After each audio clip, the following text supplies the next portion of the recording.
From Dr. Speak Now, this is Learning English from the News, our podcast about the news headlines. In this program, we cover 5 major world news stories in one episode, from a missile strike on Kyiv to China's growing power in the Middle East. Hey, I'm David. And I'm Anna.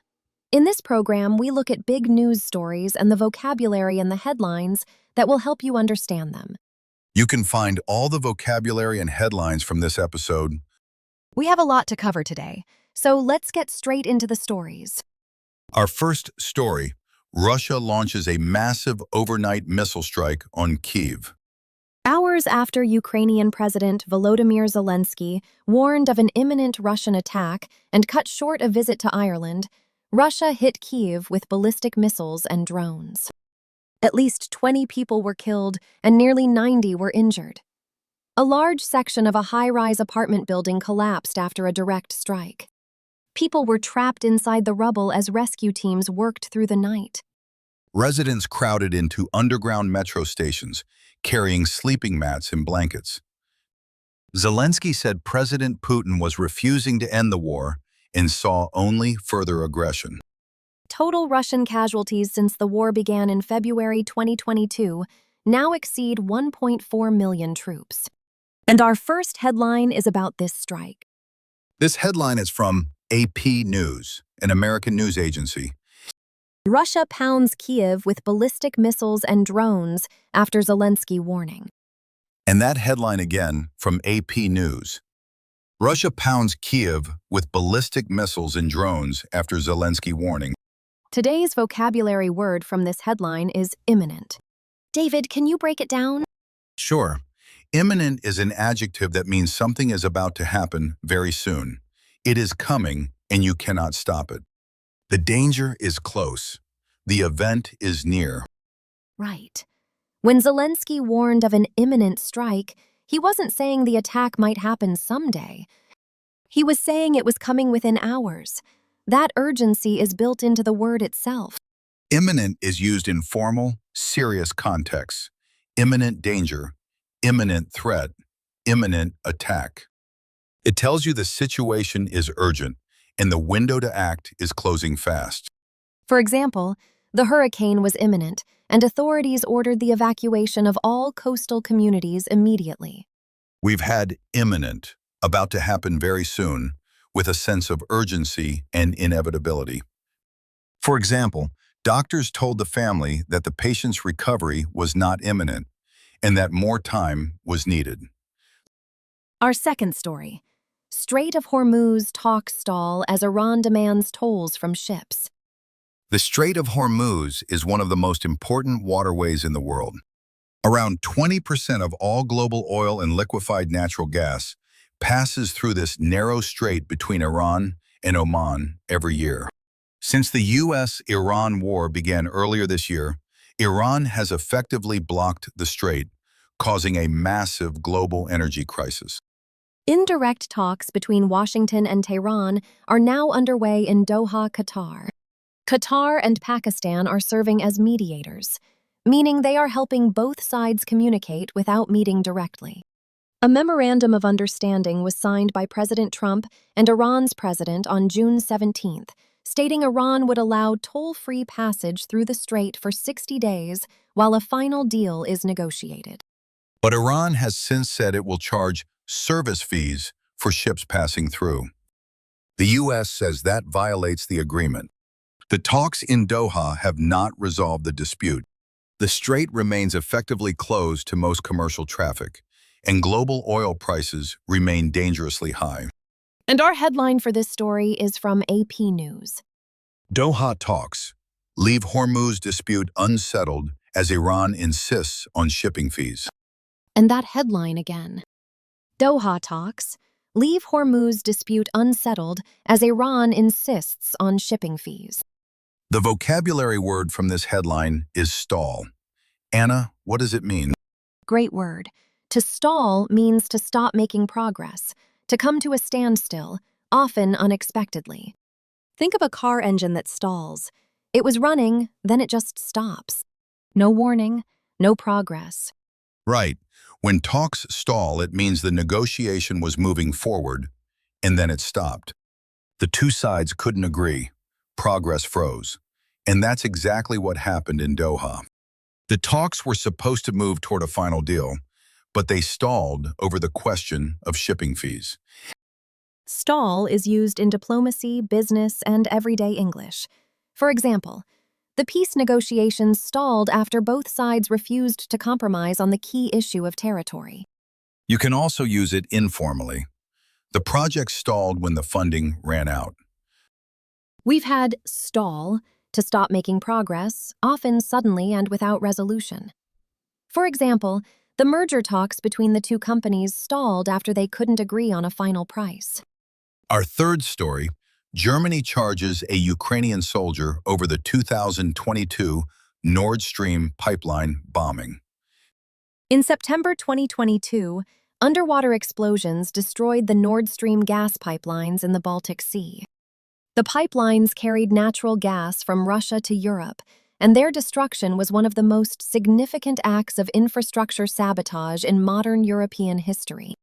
For nearly 4 years, the question of who did it remained one of the biggest unsolved mysteries in global politics. Today, that mystery got its first official answer. German Prosecutor General Jens Rommel has formally filed charges against a Ukrainian veteran named Serhiy Kuznetsov. Prosecutors allege he led a team of 7 accomplices who carried out the operation from a sailing yacht called the Andromeda. This is the first time anyone has been formally charged in connection with the Nord Stream bombing. And our headline for this story is from The Washington Post, an American newspaper. Nord Stream suspect led 7-person team from a sailing yacht, prosecutors allege. And that headline again from The Washington Post. Nord Stream suspect led 7-person team from a sailing yacht, prosecutors allege. The key vocabulary word here is allege. David, can you explain it? Absolutely. To allege means to claim that something is true, especially in a legal context, without it yet being proven. When prosecutors allege something, they are stating it as their position, but the accusation has not been proven in court yet.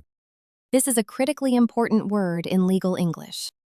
In the American legal system and in responsible journalism, you never say someone did something until a court has proven it. Before that point, you say they allegedly did it, or that prosecutors allege it. Right. This protects the accused person's right to be presumed innocent until proven guilty. The word allege carries that legal protection inside it. You'll see allege and allegedly constantly in crime and court reporting. For example, prosecutors allege the defendant stole more than $3 million from his clients over a period of 5 years. We've had allege, to claim something is true, especially in a legal context, without it yet being proven. For example, the lawsuit alleges that the company knowingly sold dangerous products to consumers. Our fourth story. Ukraine will allow weapons exports for the first time since the war began. This is a historic shift. For more than 4 years, Ukraine has been entirely focused on receiving weapons from its allies, the United States, the United Kingdom, Germany, and others. Every weapon manufactured in Ukraine was used on the battlefield. Nothing was sold abroad. Today, that changes. Ukrainian Defense Minister Mikhailo Fedorov announced that Ukraine will now allow weapons exports, selling its own military technology to other countries for the first time since the full-scale war began. This matters for several reasons. Ukrainian drones, missiles, and defense systems have been battle-tested against one of the most powerful militaries in the world, Russia. They have proven extraordinarily effective. Countries around the world now want them. Fedorov said, "For the first time, a clear procedure has been established that sets uniform rules for the state, manufacturers, and partners. It signals that Ukraine is no longer just a consumer of military technology. It is becoming a producer and exporter." And our headline for this story is from The Atlantic, an American news magazine. Ukraine's battle-tested military technology is now for sale. The world is watching. And that headline again from The Atlantic. Ukraine's battle-tested military technology is now for sale. The world is watching. Today's vocabulary word is battle-tested. Anna, what does it mean? Great compound adjective. Battle-tested means something has been proven to work under the most demanding real-world conditions, in actual combat, not in a laboratory, not in a training exercise, in a real fight. Right. The word tested means something has been put through a trial. It has been evaluated under real conditions. And battle tells you exactly what those conditions were. War. Real combat, the most extreme test imaginable. When something is battle-tested, you know it works. There is no question mark, no uncertainty. It has already proven itself under fire. Battle-tested is used in military contexts, but you'll also hear it in business and sports. For example, the startup brought in a battle-tested CEO who had already guided 2 companies through financial crises. Or in sports, the team's battle-tested defense had not conceded a goal in 7 consecutive games going into the championship match. We've had battle-tested, proven to work effectively under the most demanding real-world conditions. For example, the hospital brought in battle-tested emergency protocols developed during the pandemic to handle the surge in patients. And our 5th and final story today. China quietly emerges as the biggest winner of the US-Iran war. When the United States and Israel launched military strikes against Iran on February 28, 2026, the world expected chaos. And chaos did follow: missiles, drones, a blocked strait, an energy crisis, and billions of dollars in economic damage across dozens of countries. But one country has come through it better than almost anyone else. And that country is China. China walked a very careful diplomatic line throughout the conflict. It publicly condemned the U.S. and Israeli attacks on Iran. At the same time, it kept buying Iranian oil in defiance of U.S. sanctions. And it kept communication channels open with every major player on both sides.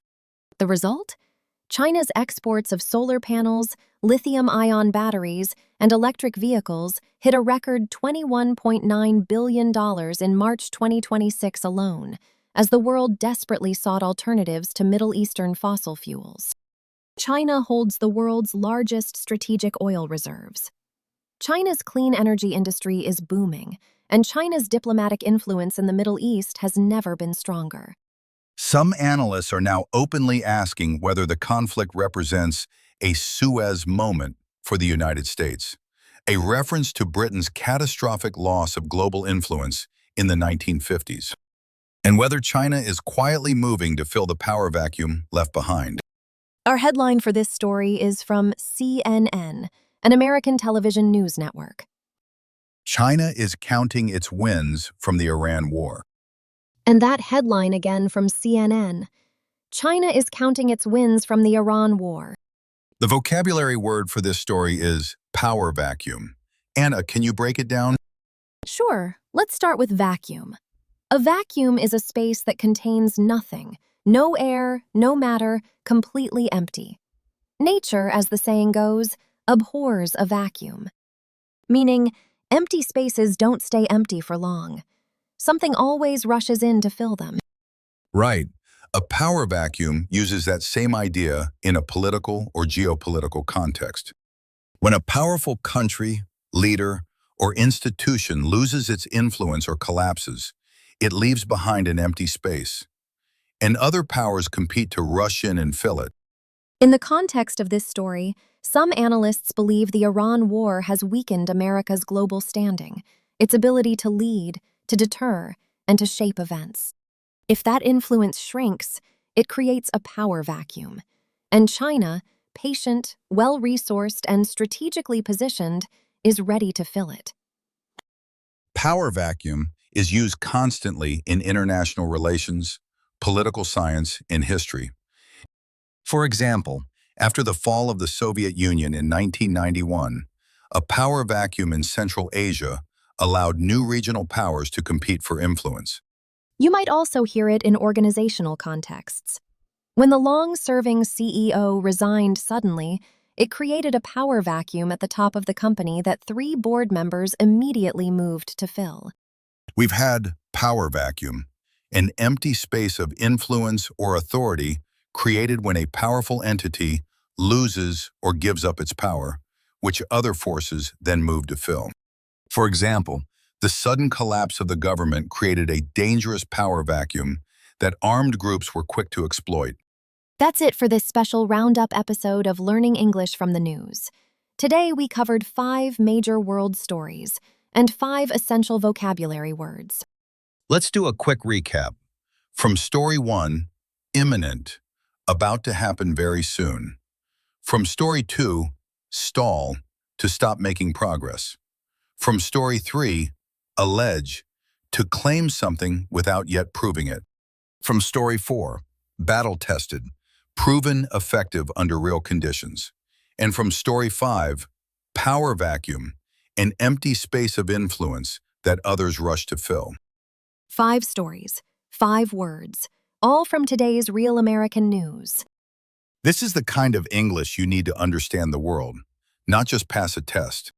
For more episodes like this one, subscribe to Dr. Speak Now and visit drspeaknow.com. Talk to you soon. See ya!